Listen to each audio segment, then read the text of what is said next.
বিপিএনের যে এক্সাম গুলো যেখান থেকে দিছি বেশিরভাগ প্রশ্ন ওইখান থেকেই আসছে, কিন্তু আমরা যেভাবে পরীক্ষা দিচ্ছি ওইগুলো থেকেই আসছে। সব প্রশ্ন মানবিক গুণাবলী যেগুলো আসছে ইবুক থেকে আমরা যেগুলো করছি সেম ওইগুলোই আসছি, ওইখানে কোনো ভিন্নতা ছিল না। যে পরীক্ষাটা তুমি দিয়েছো সেটা এক্সপিরিয়েন্স কেমন ছিল, মানে কোন সাবজেক্ট থেকে কেমন ছিল বা কিরকম খবর? আমরা হচ্ছে বিপিএনের যে এক্সাম গুলো যেখান থেকে দিছি বেশিরভাগ প্রশ্ন ওইখান থেকেই আসছে। আর হচ্ছে মানবিক গুণাবলী যে প্রশ্নগুলো ছিল ওইগুলো হচ্ছে আমাদের ইবুক যেখান থেকে হচ্ছে বিপিএনের থেকে যে ইবুকটা দিছিল ওইখান থেকেই সব কয়টা আসছে। গণিত টনিত সবকিছু আমরা যেরকম পড়ছি ওইগুলো থেকেই আসছে। যে এক্সাম গুলো দিয়েছিলে এই এক্সাম থেকে মোটামুটি কেমন কমন পড়ছে? এক্সাম থেকে হচ্ছে ম্যাক্সিমাম প্রশ্ন আছে, হয়তো বা কিছুটা আটপিস হইতে পারে। যেমন আমাদের অঙ্কে ধরেন পাঁচ ছিল মনোসূত্রতে, ওইখানে হয়তো বা 7 বা 8 দিয়ে ওইভাবে দিছে, কিন্তু আমরা যেভাবে পরীক্ষা দিচ্ছি ওইগুলো থেকেই আসছে।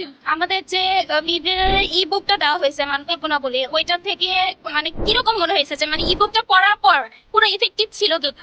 আমাদের সব প্রশ্ন মানবিক গুণাবলী যেগুলো আসছে ইবুক থেকে আমরা যেগুলো পড়ছি সেম ওইগুলোই আসছি, ওইখানে কোনো ভিন্নতা ছিল না। আচ্ছা, ওভারঅল বিব্রেনের সার্ভিস নিয়ে যদি একটু বলো, এই লং জার্নিটা কিরকম ছিল তোমাদের? বিবেনারে আমি হচ্ছে বেশি দিন ছিলাম না। আমি যখন বিবেনারে ভর্তি হই পরীক্ষার 2 মাস আগে আমি ভর্তি।